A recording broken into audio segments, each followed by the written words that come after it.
జ్ఞాని గురించి భక్తుడు అడిగిన ప్రశ్నలకు భగవాన్ సమాధానాలు. భక్తుడు: కవి, కళాకారుడు, గుమస్తా, ఇంజనీరు, వారి మధ్య వ్యత్యాసాలు లేవని గురువు అంటారా? భగవాన్: ఆ తేడాలన్నీ మనసులో ఉంటాయి.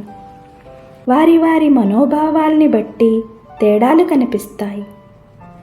సంస్కార బలం చేత ఇద్దరు వ్యక్తులు ఒకేలాగా ఉండరు. అజ్ఞాని మనసు కనిపించే బొమ్మల్ని ఫిల్ములాగా తీసుకుంటుంది. జ్ఞాని మనసు నిర్మలమైన అద్దం వలె ఉంటుంది.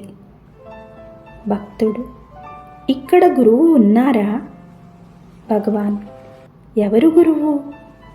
ఇక్కడ గురువు ఉన్నారని నువ్వు అనుకుంటున్నావు. నువ్వు గురువు దేహాన్ని చూస్తున్నావు.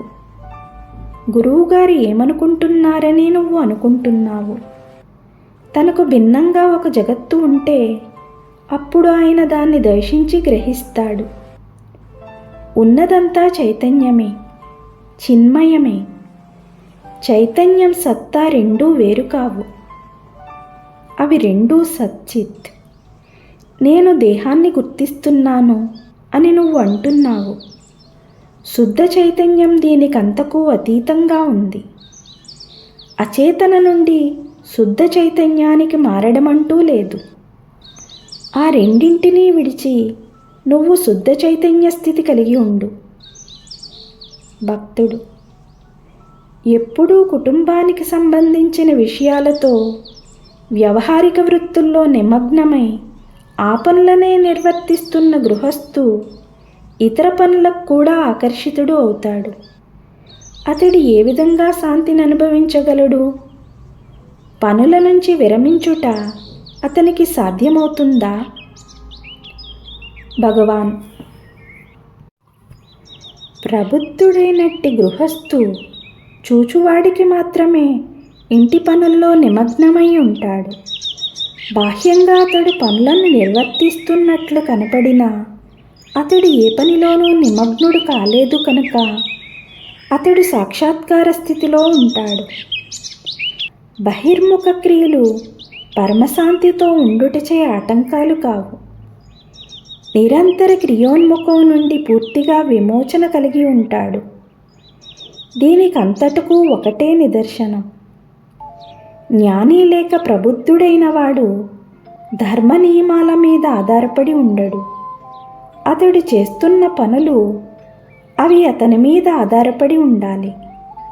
ఏ సాక్షాత్కారం కొరకు ఈ నియమాలన్నీ ఏర్పరచబడి ఉన్నాయో ఆ లక్ష్యం చేరిన తర్వాత అతడు వాటికి బద్ధుడు కాడు.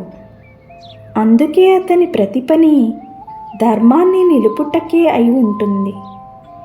ఈ సత్యాన్ని గ్రహించి ఎరిగినవాడు కనుక అతడు ఎప్పుడూ ఒంటరిగా ఉండడు. తన పనులకు తానే సాక్షిగా ఉంటూ ఆ పనుల్లో మునిగిపోతాడు. భక్తుడు: ప్రారబ్ధానుసారంగా కర్మలు చేస్తారని నమ్మవచ్చు. కానీ అటువంటి పనుల యొక్క ఫలితం వాసనారూపంగా పరిణమించదా? ఆ విధంగా వాసనారూపంగా మిగిలిన ఎడల అతనిని మరల కర్మకలాపంలోకి ప్రేరేపింపబడదా? భగవాన్: వాసనల నుండి విమోచన పొందినవాడు మాత్రమే జ్ఞాని అనబడతాడు. ఫలాపేక్ష లేకుండా చేసిన కర్మ మరో జన్మకి వాసనలను ఎలా ఉత్పత్తి చేయగలదు? ఏ వాసనలు సృష్టించబడవు కాబట్టి అతని శుద్ధ మనసుకి ఏదీ అంటదు. భక్తుడు: జ్ఞాని కూడా పరిపక్వమైన గత కర్మఫలం నుండి విముక్తుడు కాడని కొందరు అంటారు కదా? భగవాన్: జ్ఞాని ఇతరులకు కర్మఫలాన్ని అనుభవిస్తున్నట్లు కనపడతాడు. వారిలాగనే తిని నిద్రిస్తాడు. తమ వలె ఆయనకు రోగాలు వచ్చి బాధపడుతున్నట్లు కనిపిస్తాడు. ఇంజన్ ఆగిన తర్వాత గత చలనశక్తి వలన కొంతసేపు చక్రం తిరిగినట్లే జ్ఞాని విషయంలో కూడా కొంత కర్మ జరుగుతుంది. జ్ఞాని వాటికి ఏ విధంగానూ అంటకుండా ఉంటాడు.